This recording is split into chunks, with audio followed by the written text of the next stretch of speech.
Syifa Fauzia, kami dari FTIPU Hamka. Ingin mewawancarai Ibu terkait dengan sekolah ini untuk memenuhi tugas kami di PLT 1.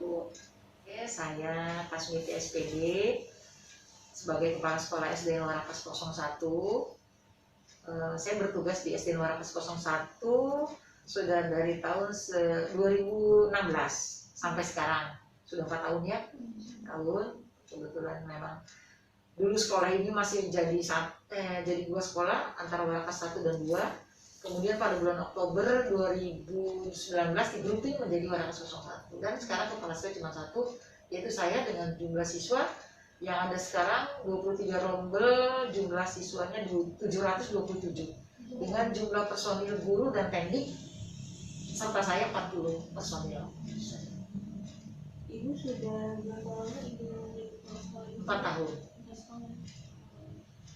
Suka duka Ibu menjadi kepala sekolah ini? Sukanya banyak banget ya, sukanya enak. Sukanya ya bisa kenal sama semua siswa, terutama guru-guru saya yang keren lah ya, guru-guru saya yang sekarang di sini. Dari yang masih usia muda sampai yang sudah sepuh, yang sudah pensiun pun udah ada beberapa orang. Terus dengan berbagai karakter, ya alhamdulillah. Apalagi saya menyatukan dua sekolah ya, 01 02, berbeda guru yang 01 bagaimana sifat dan karakternya, yang 02 bagaimana. Tapi semenjak saya dari Oktober sampai sekarang, alhamdulillah sudah menyatu dan sudah kondusif lah ya, bagus. Terus itu sukanya, senang gitu ya. Dukanya banyak juga. Banyak sekali nih dukanya, pokoknya nggak bisa diceritakan. Ada suka dan duka ya. Tantangan Ibu ini di sekolah ini? Tantangannya, iya. Berat banget. Saya terutama ingin memajukan siswa-siswinya di sini sesuai visi dan misi yang saya buat. Ya. Visi dan misi Nuarakas 01 itu bukan pribadi saya yang buat, tapi kita adakan rapat dewan guru serta stakeholder yang ada, komite sekolah kita masukkan juga, kita sama-sama membuat visi dan misi ke depannya seperti apa. Alhamdulillah dari visi dan misi yang kita canangkan itu sudah ada beberapa poin yang tercapai, apalagi dengan jumlah siswa yang banyak, tantangannya berat. Saya memimpin 727 siswa dan 40 tenaga pendidik dan kependidikan. Bagaimana caranya supaya saya bisa memajukan semuanya seperti itu dalam hal apapun, meskipun dalam pandemi seperti ini. Bu, ada kan pasti banyak yang tentunya nih Bu dalam pembelajaran di HL ini. Apa aja sih Bu yang kendalanya? kendalanya? Maksudnya kalau untuk HL ini, mohon maaf, nomor 1 itu kan siswa semua diwajibkan memiliki HP ya, Android. Di sini ada laporan-laporan, memang saya juga selalu mantau dan masuk ke dalam grup kelas.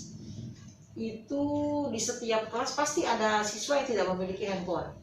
Entah itu 1 orang, entah itu 2 orang. Ya. Solusinya gurunya bertanya kepada saya. Kan sekarang kalian sudah punya handphone, kita belikan pulsa. Nanti akan diberikan semua. Gitu. Biasanya itu per kelas itu anaknya berapa siswa ya Bu? Kenapa 32? Satu kelas 32. Itu sudah ketentuan, tidak boleh lebih. Kalau untuk secara usia itu usianya itu ketentuan dari dinas ya. atau memang? Kalau untuk siswa kelas 1 penerimaan itu kan PPDB namanya ya. Itu kan secara online ya kan, kita nggak bisa lihat anaknya seperti apa kayak dulu teng-teng lihat ini enggak. Mereka dapat sendiri online di rumah atau di warnet. Tapi kalau ada juga orang tua yang nggak bisa sama sekali dan memang tidak punya ini untuk bayar di warnet, kita bantu dia datang ke sini. Itu umur 6 tahun boleh mendaftar. 6 tahun loh, 6 tahun 0 bulan boleh mendaftar siapapun. Tetapi untuk menentukan dia diterima atau tidak di sekolah yang dia tuju, itu sistem. Ketendang mungkin dilihat dari usia yang mendaftar itu lebih tua atau apa. Di saya kemarin paling tinggi 9 tahun sekian bulan, paling rendah 7 tahun 2 bulan 12 hari, paling rendah. Ini kelas 1 ya 9 1 tahun? ada Saya juga nggak ngerti. Nggak tahu kenapa. Gitu. Tapi udah kan karena sistemnya ini yang tadi 9 tahun udah kan home learning, udah tahu Bu gimana karakteristik anak. Nah itu makanya satu kendala juga untuk kelas 1 khususnya ya, gurunya belum pernah tatap muka dengan mereka, anaknya seperti apa dan seperti apa. Tetapi pada saat HL guru kelas 1 itu dengan diadakan meeting Zoom bisa kelihatan. Bu, cara ibu kan ibu jadi kepala sekolah di sini, gimana sih cara ibu untuk menyatukan yang tadi dari 102 gurunya? Oke, itulah tergantung bagaimana kita menyikapi dan bagaimana cara kepemimpinan kita terhadap guru-guru yang jumlahnya 39 loh, tidak sedikit lah, 40 sama saya. Itu saya selalu mengadakan pendekatan dengan mereka. Saya bukan tipe kepala sekolah yang suka di dalam kantor. Kalau tidak ada kerjaan yang harus saya kerjakan, saya selalu duduk di ruang guru. Siapapun mencari saya, pasti di ruang guru. Itu salah satu pendekatan saya dengan guru-guru saya, supaya mereka tidak ada batasan dengan saya. Pada saat kedinasan, memang saya kepala sekolah, tapi saya untuk melakukan pendekatan dengan mereka, saya anggap mereka itu teman sama saya. Jadi mereka curhat, bicara, tidak malu-malu dan terbuka dengan saya, tapi dalam batas-batas kalau saya itu pimpinan mereka gitu. Alhamdulillah nggak lama kok saya menyatukan mereka. Jangan segan-segan melakukan pendekatan sama mereka, dan jangan sampai kepala sekolah jomplang jarak dengan saya. Tidak, saya bukan tipe kepala sekolah seperti itu. Untuk biasanya Bu, kalau untuk kelas rendah itu kan ada dalam satu kelas biasanya 2 guru atau Yang kelas 1 ya, iya, pendampingan. iya. Biasanya seperti itu. Karena saya gurunya pas banget. Jadi satu kelas, untuk kelas 1 itu satu aja. Karena memang kita pas banget gurunya. Begitu kalau untuk pembiasaan sebelum pandemi ini apa sih Bu, misalnya kayak Upacara. atau enggak? Upacara setiap hari Senin itu dilakukan doa wajib dengan pembina upacaranya. Saya Senin, ntar Selasa, mohon maaf, Senin minggu pertama, umpamanya saya dulu. Ntar Senin lagi minggu kedua itu bergilir, gurunya semua nyoba. Itu tiap hari Senin upacara yang secara resmi ibaratnya, pakai paskibranya segala macam, tim pocil kami ada, dan tim paskibra punya. Selasa, Rabu, Kamis, Jumat itu tiap hari briefing di depan. Tapi yang briefing bukan saya, gantian juga.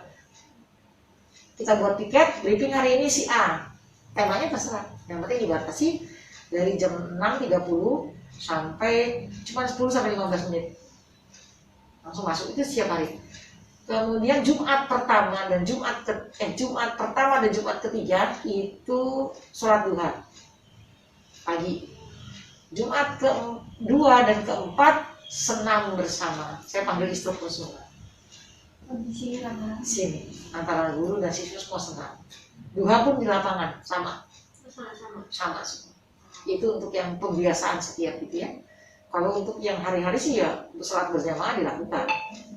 Karena kita kan sampai jam 12 sudah pulang, kecuali gurunya sampai jam 3. Kalau untuk petugasnya itu apakah dari kelas S2 paskibranya atau begini Bu setiap kelas? Tugas yang hari Senin, tugas hari Senin itu kita udah ada tim paskibra. Seperti itu. Gurunya pun saya anjurkan seperti itu, setiap pagi menyapa, supaya bagaimana dengan keadaan hari ini pun absen juga tiap hari mereka pakai seragam. Meskipun nggak sekolah tapi seragam dipakai, absen, foto sesuai hari apa dia yang belajarnya, baju itulah yang dia pakai. Itu Berarti komunikasi yang wajib. Komunikasi itu 24 jam dengan guru, orang tua murid, dan saya. Gitu. Makanya handphone mau meledak. Ada lomba-lomba pasti Bu biasanya kalau antar kelas itu. Antar kelas ada. Waktu itu saya pernah mengadakan lomba apa ya, mewarnai gambar, lomba apa dia, lomba taman, membuat taman dulu. Karena taman itu saya bongkar, itu bikin dulu. Karena ada kok dokumentasinya di sana. Kelas dapat piala juga.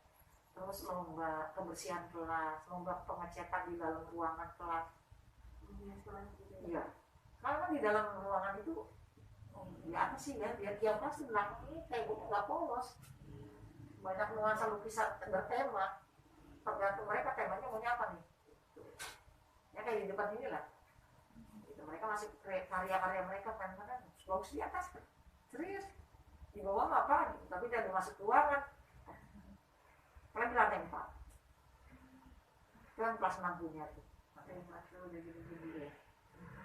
Terus ada gurunya juga minta lukis kan, Pak Domingus yang pelatih kocil itu ada tuh yang balonnya kayak gitu tadi ya, pakai kaos kuning kalau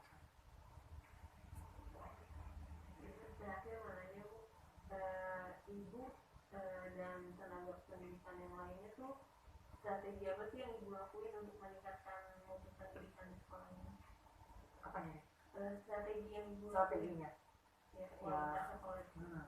Jadi mereka kan, kita kan suka ada pelatihan-pelatihan, kita ambil dari LPIA waktu itu, ada namanya BOP kinerja. BOP kinerja itu untuk meningkatkan ini gurunya. Contoh, guru yang nggak bisa komputer kita kursusin gitu. Rata-rata kan mohon maaf ya, apalagi yang orang udah tua-tua itu kan komputernya kan bisa gini-gini, jadi kita kursusin. Atau kedua, kursus bagaimana cara pengisian ERAFO, bagaimana cara membuat soal melalui Google Form, bagaimana itu ada pelatihannya sendiri, kita panggil instrukturnya, itu dilakukan seminggu 3 kali di sini ya. Terus mereka juga saya perintahkan rajin-rajin membuka medsos, YouTube, yang kita nggak tahu browsing, jangan diem aja sesuai ngajarin di buku, saya marah ya, soalnya saya juga rasain sendiri loh, saya sendiri. Ya, terima kasih Bu. Sama-sama ya, nggak apa-apa.